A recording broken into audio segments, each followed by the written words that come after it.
안녕하세요. 606의 드럼이 알고 싶다. 오늘 두 번째 시간인데요.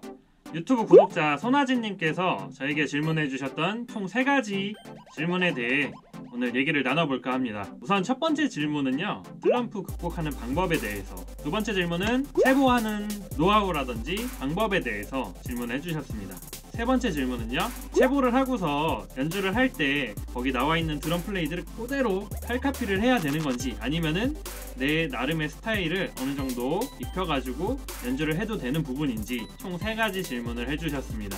3가지 질문에 대한 제 나름대로의 답변을 드려보도록 하겠습니다. 슬럼프에 대해서 한번 얘기를 해볼까 하는데요. 슬럼프에 대해서 가장 해드리고 싶은 말은 너무 심각하거나 어렵게 생각하시지 않으셨으면 좋겠어요. 슬럼프는 연주하는 사람에 있어서는 친구 같은 존재예요. 이 옆에도 있고 여기도 있고 여기도 뒤에도 있고 언제든지 슬럼프가 올 수 있기 때문에 슬럼프가 왔으면 슬럼프가 내가 왔구나 라고 일단 받아들이는 게 중요한 것 같습니다. 보통 이제 슬럼프가 오는 이유에 대해서 생각을 해보자면, 연습이라는 게 오랜 기간을 두고서 연습을 하다 보니까 그 기간을 견디기가 힘든 거예요.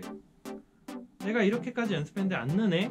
이렇게 계속해도 늘 수 있을까라는 그런 불안감 때문에 이제 슬럼프가 오는 거라고 생각을 하거든요. 연습을 하는 그 기간을 얼마나 내가 믿음을 가지고 흔들리지 않고 꾸준히 하는지, 그것이 슬럼프를 극복할 수 있는 가장 큰 방법이라고 생각을 합니다. 근데 이제 연습을 하다 보면은 너무 짜증이 나서 막 드럼 때려 부수고 싶고 막 불 질러버리고 싶고 막 진짜 집어 던지고, 그럴 때는 이제 과감하게 내려놓으시는 게 좋아요. 계속 드럼 칠 거라면은 드럼과의 원만한 관계를 위해서 어느 정도의 거리를 살짝 두시는 것도 좋은 방법이라고 생각합니다. 스트레스를 풀 수 있는 취미생활, 저 같은 경우는 이제 영화를 좋아하고 책 읽는 거 좋아하고 산책하는 거 좋아해서 그런 걸로 이제 시간을 보내면서 좀 감정을 추스르고 다시 드럼 앞에 앉아서 연습을 하는 편입니다. 제일 중요한 거는 연습을 꾸준히 하다 보면 는다는 거, 그거에 대한 확신을 가지시고 연습을 하시는 거, 그리고 정말 드럼이 너무 싫어질 것 같다 이렇게 연습하다가는, 그럴 때는 잠깐이라도 드럼을 내려놓고서 스트레스를 풀고서 드럼 앞에 앉는 거를 추천을 드립니다.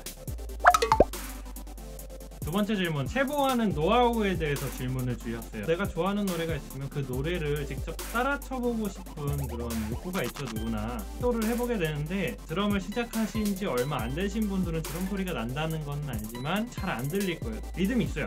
쿵, 치, 따치, 쿵, 쿵, 따치.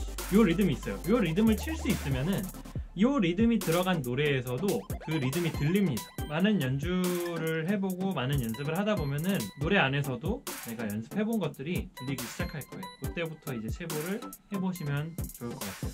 네, 너무 처음부터 어려운 걸로 시도를 하게 되면은 지칠 수가 있기 때문에요. 조금 리듬이 간단한 발라드라든지 아니면 쉬운 패턴들이 있는 노래들로 정해가지고 체보를 해보시면 될 것 같아요. 그리고 체보할 때 이제 노하우라고 하면은, 저 같은 경우는 체보할 때 보통 노래를 처음 재생을 하면은 드럼 리듬을 바로 들으려고 막 이렇게 하지 않고 노래의 송폼, 노래의 구성에 대해서 먼저 파악을 합니다. 노래 구성이 여러 가지가 있죠.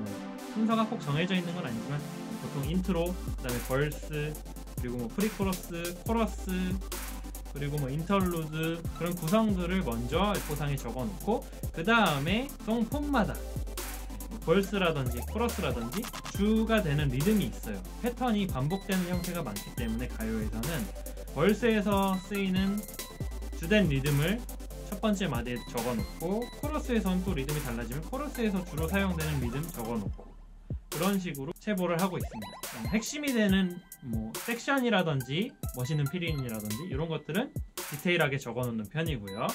그리고 들리는 부분만 먼저 해보시고요.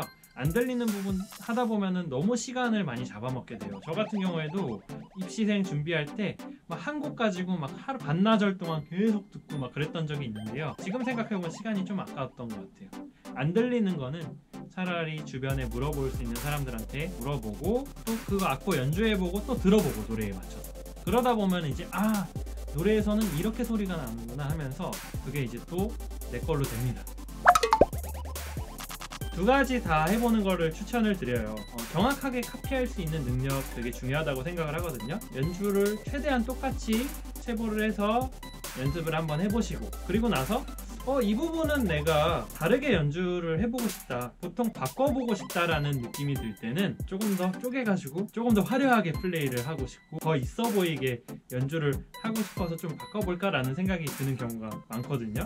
근데 어떤 노래에 있어서 꼭 지켜줘야 되는 부분들이 있어요. 뭐 섹션이라든지 브레이크 그런 것들은 웬만하면 지켜주시고 조금 이렇게 조미료를 쳐줄 수 있는 부분에 대해서는 과감하게 또 해보시는 것도 좋은 것 같아요. 그리고 그거를 이제 찍어서 모니터링을 해보시는 걸 추천드립니다. 바꿨을 때 괜찮아야 되겠죠. 너무 과하다던가 아니면 안 어울리면은 안 하니만 못하니까요. 연습을 위해서 칼카피를 하는 거 아주 좋은 습관인 것 같고요. 칼카피 해놓은 걸 토대로 내 색채를 어느 정도 입힐 줄 아는 것도 굉장히 큰 능력인 것 같아요. 그래서 둘 다 시도를 해보시는 것을 추천을 드립니다.